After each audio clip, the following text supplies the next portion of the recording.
Welcome again to Joe Stunner Boxing. And first of all, a big thank you to everyone who left congratulations comments regarding the 3,000 subscribers. We got there. Thanks to every last one of you. It really means a lot.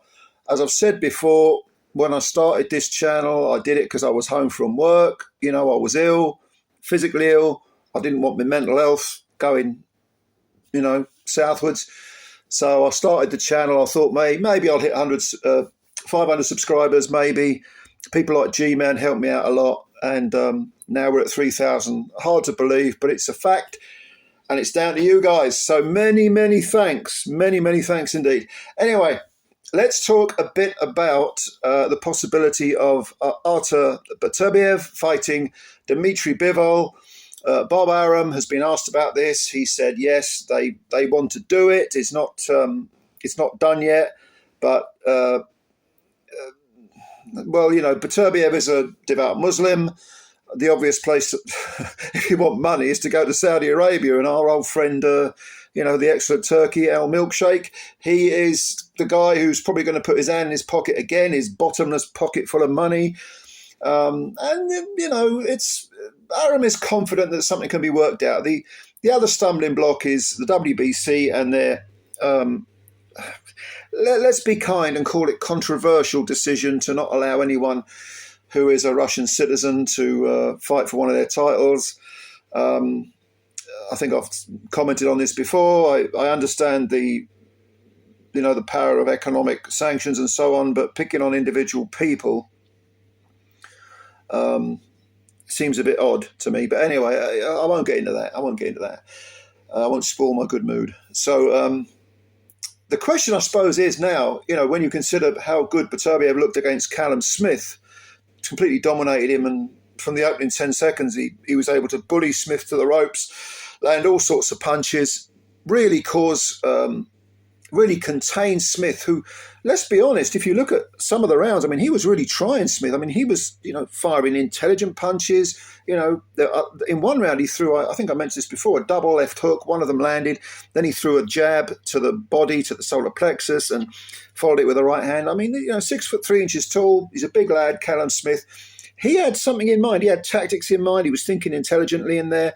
But Beterbiev, at nearly 39 years of age, has never looked better. He was able to completely nullify Smith's potential weaponry and the things that could potentially have given him problems. Beterbiev was able to sort of suppress them, and he was completely dominant. And of course, he closed the show in the 7th with 2 knockdowns. Like I say, he's never really looked better. But let's not jump to the conclusion, because he looks so good, that he's going to beat Bivol, because Bivol is himself an elite fighter. He's very small for the weight, 175 limit, and he's often talked about rematching Canelo at 168, which shows that he thinks, I can make 168, no problem. He's a lot smaller than virtually any light heavyweight, but you saw what he did to Zurdo Ramirez, right? When they fought at light heavyweight last year, and Ramirez was a gigantic 175 pounder. He's now moved up to cruiserweight and beat Joe Smith. A battle of people who've been beaten, one by Bivol and one by Beterbiev. He outpointed Smith. That was in the last third of last year.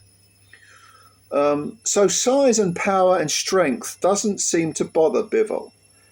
Bivol he has an extremely high ring IQ, knows how to punch, when to punch, what punches to use, when to sort of go into his shell and, take a few seconds off, when to regroup, when to turn up the heat.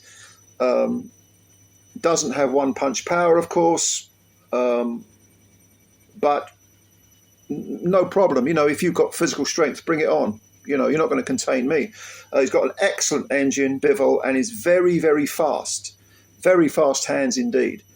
Now, that's not to say that Beterbiev isn't fast. It's not so much that he's fast, although he's not slow.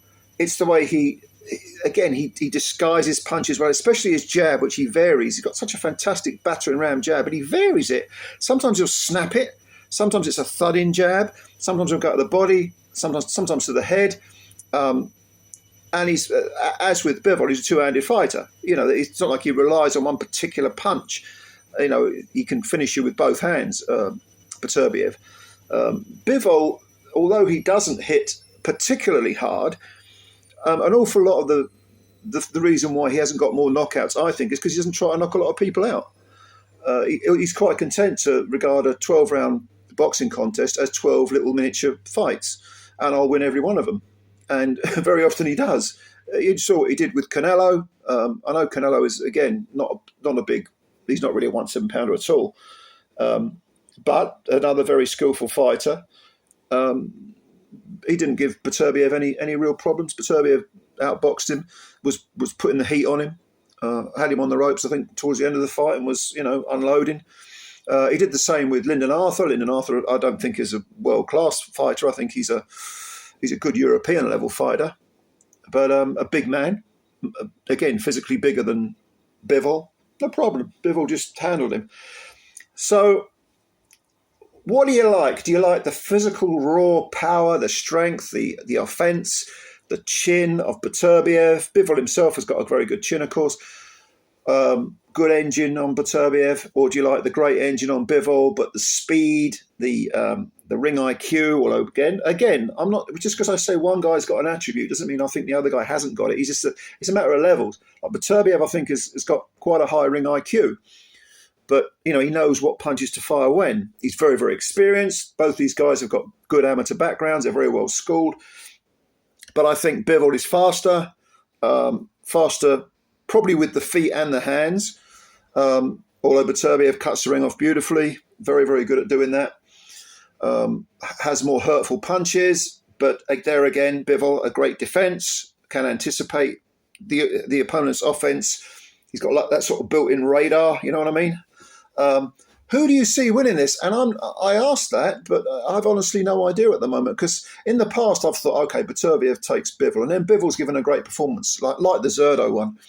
And I think, nah, Bivol can take Beterbiev. And then, you see Beterbiev coming back with another great performance. And, so it swings and roundabouts. It's very difficult to predict offhand who's going to win. But obviously I want your opinions. Try and convince me one way or the other, depending on who you think's going to win. Leave your comments. I really do, at the moment, I really have no idea. Over 36 minutes. Do you know what? If it's a 10 round, I might go for Bivol, but I don't know. Maybe the extra 2 rounds. I don't know. I really don't know.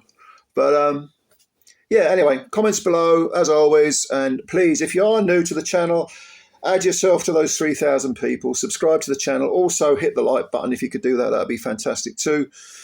And yeah, again, thanks a lot. And I will catch you later. And bye for now.